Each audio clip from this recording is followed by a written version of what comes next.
Bismillahirrahmanirrahim. Assalamualaikum warahmatullahi wabarakatuh. Perkenalkan, nama saya Romi Muhammad Erlangga dan saya dari kelompok 9. Anggota kami akan menjelaskan mengenai peradaban Islam pada masa dinasti Abbasiyah yang beranggotakan saya sendiri Romi Muhammad Erlangga dan teman saya Muhammad Rizky Saputra. Jadi langsung saja ke materinya. Latar belakang berdirinya dinasti Abbasiyah ini karena adanya pemikiran dari Bani Hashim, yang isi pemikirannya itu adalah setelah meninggalnya Rasulullah, yang berhak berkuasa, yang berhak memimpin umat Islam ialah keturunan dari Rasulullah itu sendiri. Jadi Bani Abbasiyah itu merasa lebih baik dibandingkan Bani Umayyah yang dianggap memegang kekuasaan atas dasar paksaan dalam insiden perang Siffin. Jadi Bani Abbasiyah ini sebagai garis keturunan yang dekat dengan Rasulullah merasa lebih baik dibandingkan Bani Umayyah tadi.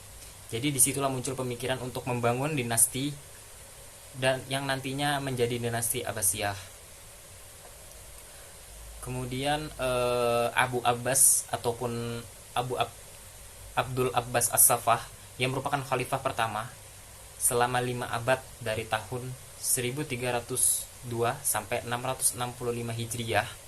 Ketika Abbas menjabat sebagai khalifah, dia diberi gelar As-Saffah, yaitu penumpah atau peminum darah. Mengapa demikian? Karena kebengisannya dalam menindaklanjuti Bani Umayyah. Maka berdirilah dinasti menuju kekuasaan yang bersifat internasional dengan corak pemikiran dan peradaban Persia, Romawi Timur, Mesir, dan sebagainya. Oke, kekhalifahan dinasti Abbasiyah.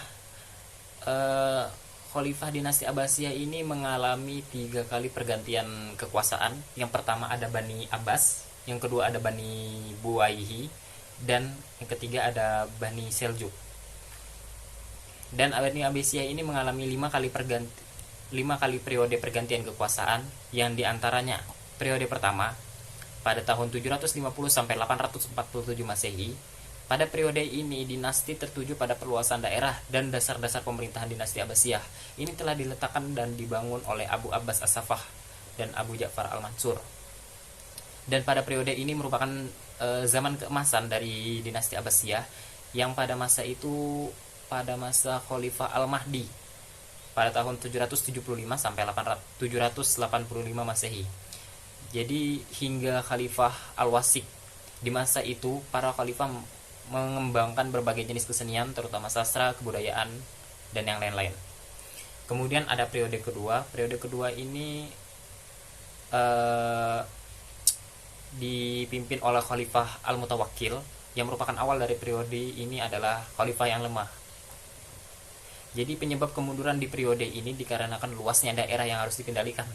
Jadi pada periode ini dinasti Abbasiyah mengalami penurunan karena wilayahnya yang terlalu luas sehingga komunikasinya lambat. Jadi daerah-daerah yang sulit dijangkau dari pemerintahan pusat susah sekali dikomunikasi untuk dikoordinator, dan kemudian ketergantungan tentara dan krisis ekonomi yang disebabkan pembiayaan yang besar terhadap tentara.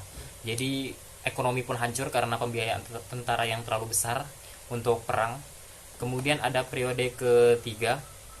Periode ketiga ini dinasti Abbasiyah sudah dipimpin oleh Bani Buwaihi, dan keadaan khalifah saat itu lebih buruk ketimbang di masa sebelumnya.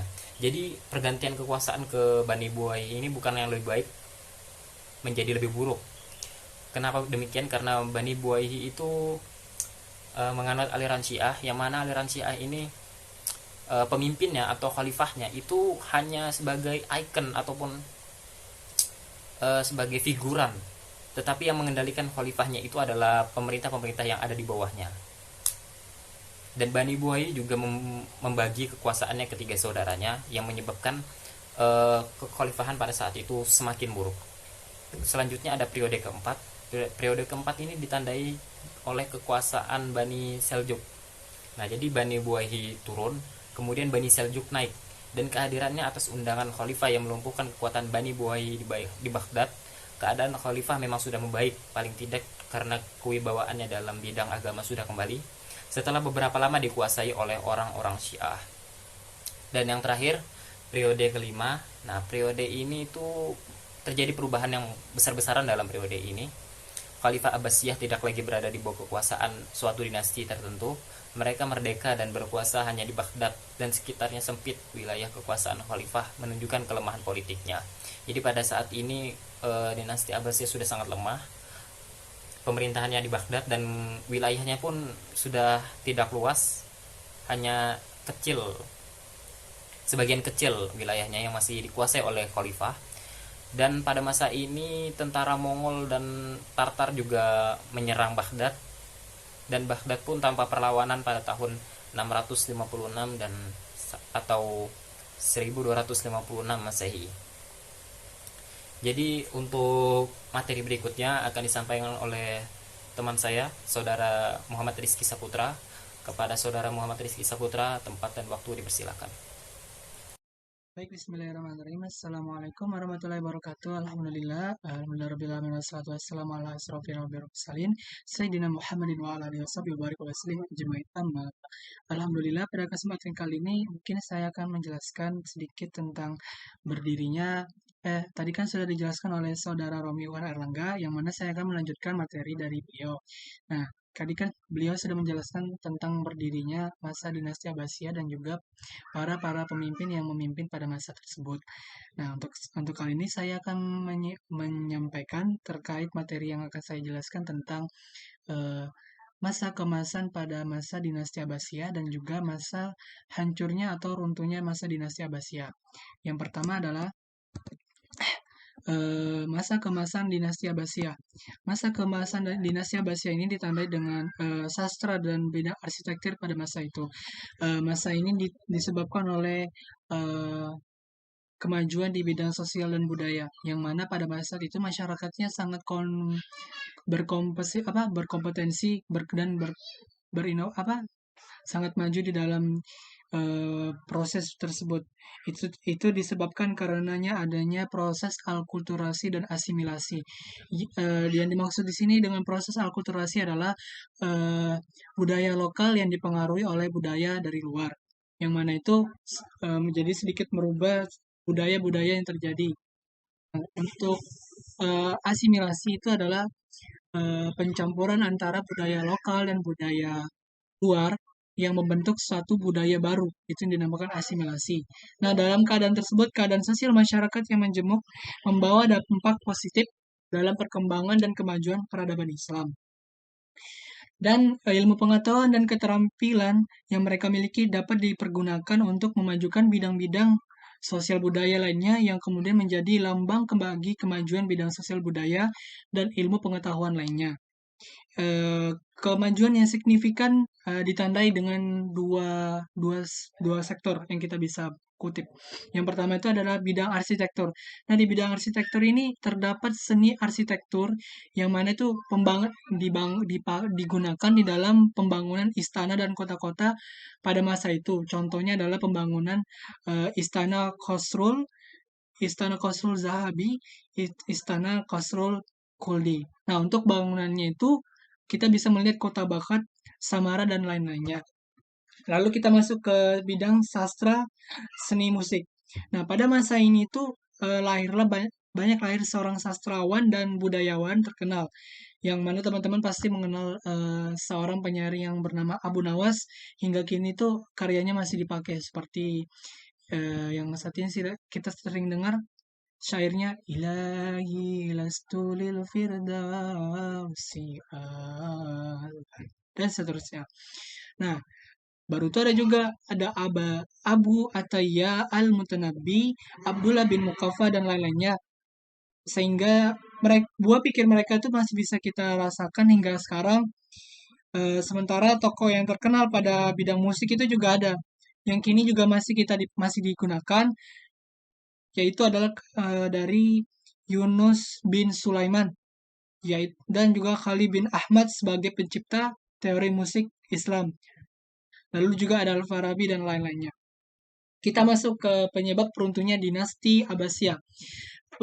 Penyebab runtuhnya itu disebabkan karena dua faktor. Yang pertama adalah faktor internal, yang kedua adalah faktor eksternal. Yang pertama adalah faktor internal. Faktor internal ini yang pertama, para penguasa atau pemimpin pada masa itu saling berlomba dalam kemegahan. Nah, Dengan pola pikir mereka yang ingin lebih banyak daripada pendahulunya, maka menimbulkan sifat ketamakan pada dirinya. Sehingga itu yang menjadi penyebab kenapa bisa runtuh masa dinasti Abbasiyah ini.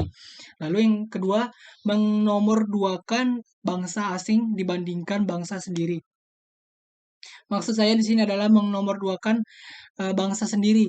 Jadi bangsa asing itu yang merupakan notabene adalah seorang tamu, itu mereka lebih diuntungkan dibandingkan kita sebagai orang penduduk lokal. Penduduk lokal ini padahal sudah berkontribusi, namun tidak diberikan jabatan atau keuntungan yang lainnya yang mana itu sangat merugikan mereka. Sedangkan mereka yang dari luar sebagai tamu, yang kontribusinya itu belum tentu ada, diberikan pangkat, kekuasaan dan keuntungan-keuntungan yang lainnya yang menyebabkan penduduk pada masa itu sangat membenci pemimpin-pemimpin karena ketidakadilannya mereka terhadap mereka. Terus yang ketiga faktor internalnya adalah perebutan kekuasaan antara keluarga Bani Abbasiyah. Lalu faktor eksternalnya. Faktor eksternalnya ini disebabkan yang pertama, perang salib. Ya, perang salib ini disebabkan dikarenakan umat Kristiani yang pada masa itu ingin berziarah ke Baitul Maqdis dihalangi oleh suatu peraturan yang mana peraturan itu sangat memberatkan kaum Kristiani yang dibuat oleh dinasti Saljuk. Sehingga seorang tokoh yang bernama Paus Urbanus II menyerukan kepada umat Kristiani untuk melakukan perang suci yang dinamakan tadi adalah perang salib.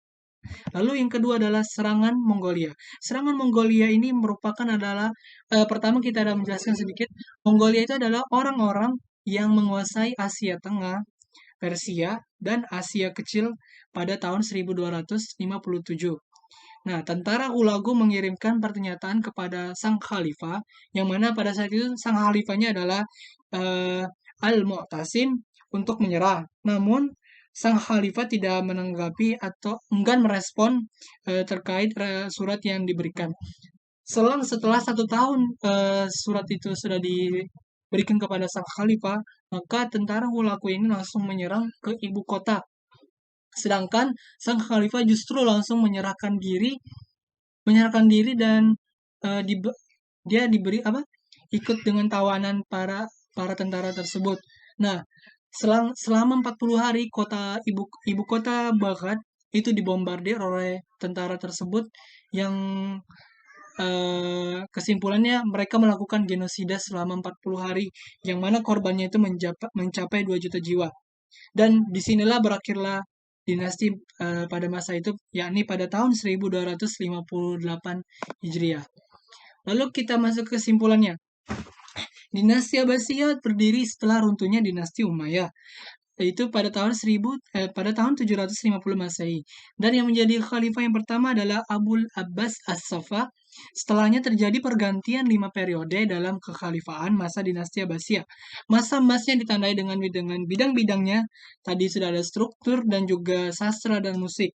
Nah, untuk runtuhnya itu disebabkan karena dua faktor, yakni ada internal dan eksternal, sebagaimana tadi sudah dijelaskan, dan yang paling menyebabkan runtuhnya itu, yang paling signifikan atau dampaknya yang paling besar adalah serangan Mongolia ke kota Baghdad yang dipimpin oleh Khalifah Al-Mutasim dan berakhir pada tahun 1258 Hijriah.